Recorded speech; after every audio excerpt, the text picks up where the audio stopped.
Hello everyone.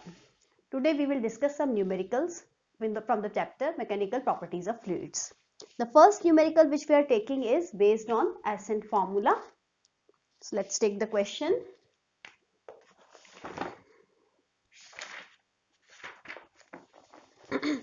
The question says,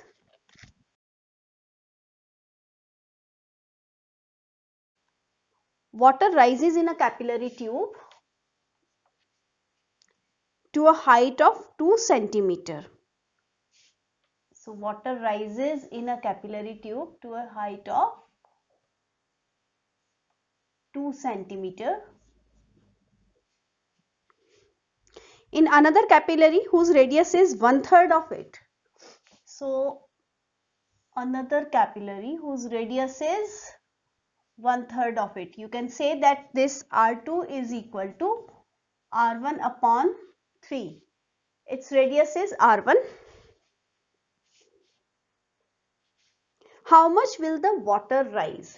If we say that this height is H1, then for this they are asking the height. From Ascent formula, we had concluded that the product of the radius of capillary multiply by height of liquid, this is constant. So we can use this concept here. We can say that R1 into H1 is equal to R2 into H2. So from here we can easily calculate H2. H2 will be R1 H1 upon R2. Put the values. So R1 H1 is 2 centimeters, R2 is R1 upon 3, and this gives us 6 centimeter. Why so? Because this R1 will be cancelled. So this was the first part, that find H2. So what is the second part? The second part says, if the first capillary is inclined at an angle of 60 degree with the vertical. So previously also this was in this beaker or some container having liquid. This was also in some container having liquid, obviously.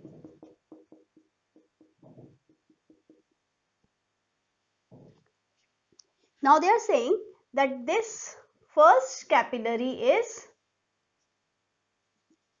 inclined at an angle 60 degree with the vertical. So that means previously the condition was this,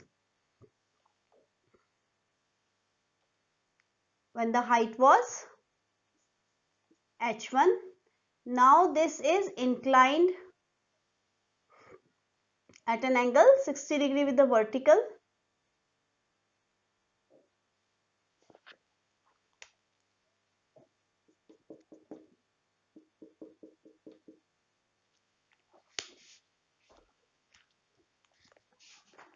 This angle is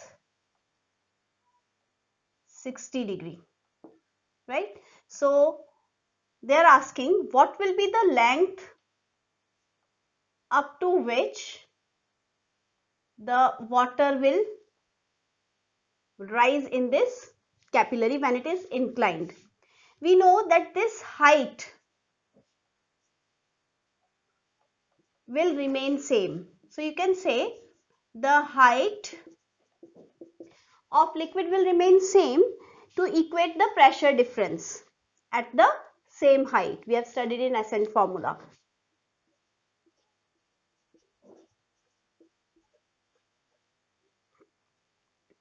That is the effective height of the liquid must be same. So therefore you can say that what is the relation between this H, this is H, this is the vertical, this is L you can say, right? And this vertical height can be considered equal to this one. This is vertical height H1, right? And if we say that this angle is 60 degree, then what will be this angle? This angle will also be 60 degree. So now your triangle can be considered as this triangle, where H1 is the effective height. This L we have to find out, length of the liquid in this capillary. This is the angle 60 degree, right? So this is the case which I have not drawn in this diagram to prevent this diagram from getting messed up. So what is the relation between this? This is base, this is hypotenuse. So what is the relation? Cos 60 is equal to base upon hypotenuse. You have to find L. So L will be H1 upon cos 60 degree. This will be, H1 was 2 centimeters. Cos 60 is how much? Cos 60 is 1 by 2. So this is 4 centimeter height. That means in this capillary which is inclined, it will rise up to 4 centimeter height, right? The effective height has to remain same. So in this it will travel 4 centimeters.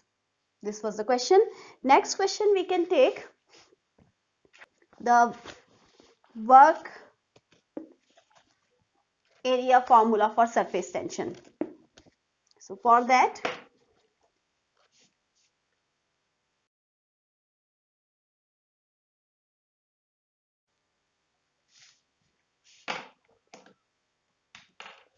a liquid drop of diameter D.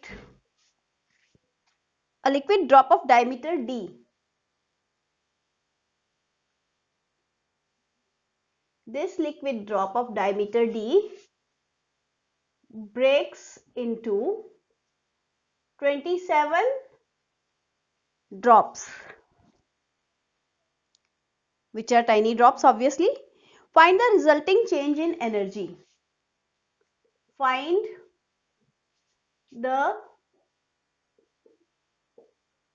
change in energy, right? We know that change in energy is equal to work.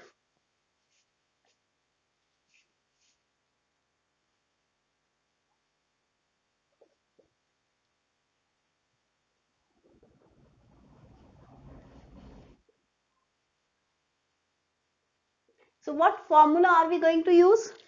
We know that surface tension is equal to work done per unit area. So that means work done, or you can say the change in energy, will be surface tension into change in area.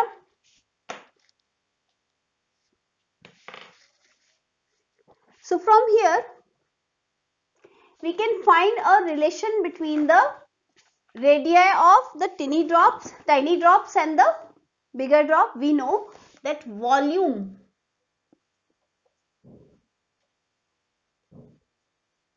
total volume will remain same.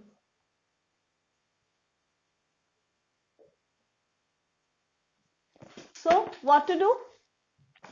For total volume to remain same, this will be V big is equal to V total for 27 drops.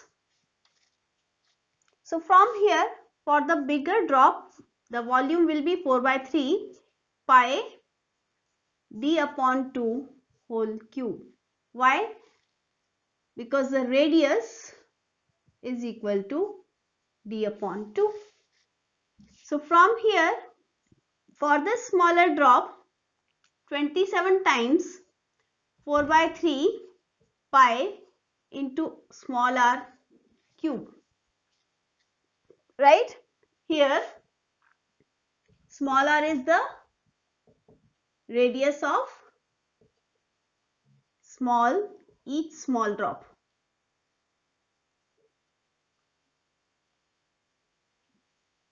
So from here we can find a relation.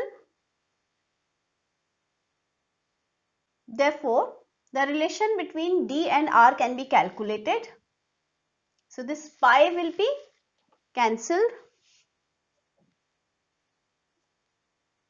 4 will be cancelled.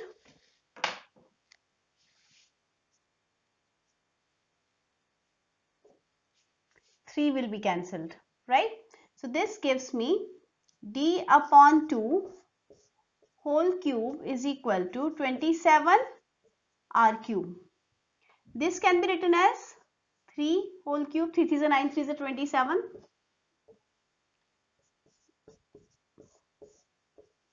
So this can be written d upon 2 is equal to 3r, right? Or you can say that d is equal to 6 times of r, right? Now we have to find this change in energy. So I can mark this as equation 1 and this as equation 2. From 2 in 1, what will be the change in energy?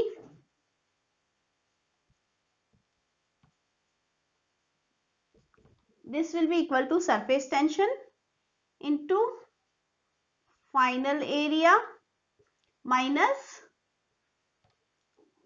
initial area. So what will be the final area? Finally, it is divided into 27 drops. So I can write 27 into 4 pi r square, because 4 pi r square is the total surface area of each drop. Since 4 pi r square is equal to area of each spherical drop, right?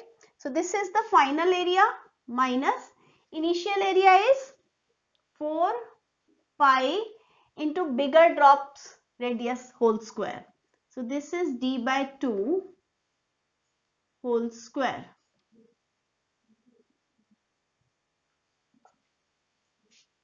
Right? Now from here, change in energy is equal to surface tension. Inside the bracket, this will be, I can take this 4 pi common from here. 4 pi common, and this will be 27 r square minus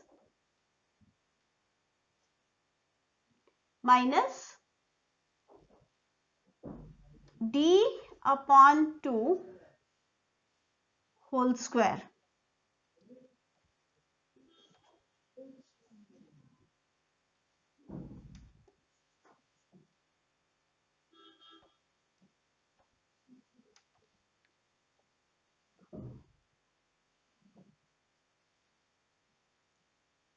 So this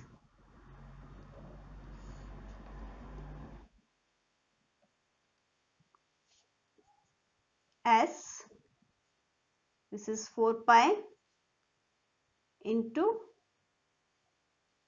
27 r square minus d is how much? 6r. So this is 6r upon 2 whole square. Simple solution we are doing now.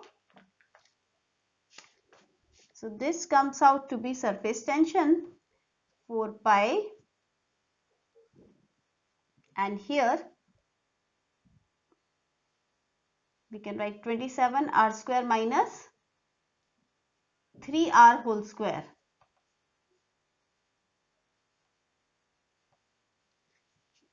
So this gives me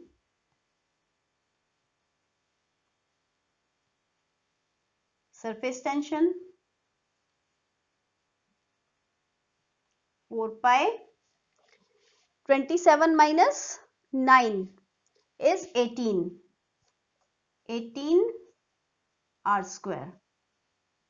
So this gives us 18 to the 36 to the 72. 72 times surface tension into pi into r square. So this is the change in energy, right? So if you are given these values, you can calculate the value of the numerical value of the energy. Now here you are given in terms of D, so you can find it in terms of D. This value can be written in terms of D also, pi into S. What is the relation between D and R? R can be written D by 6.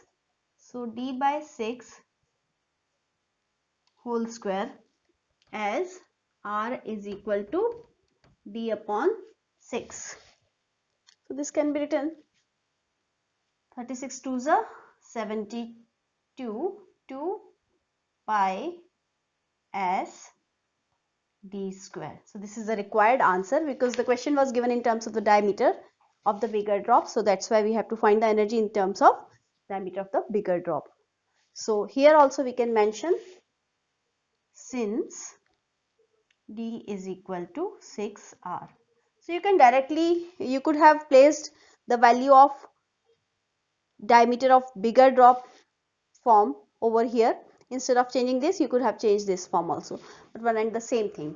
So that's all for now in this video. Thank you and have a nice day.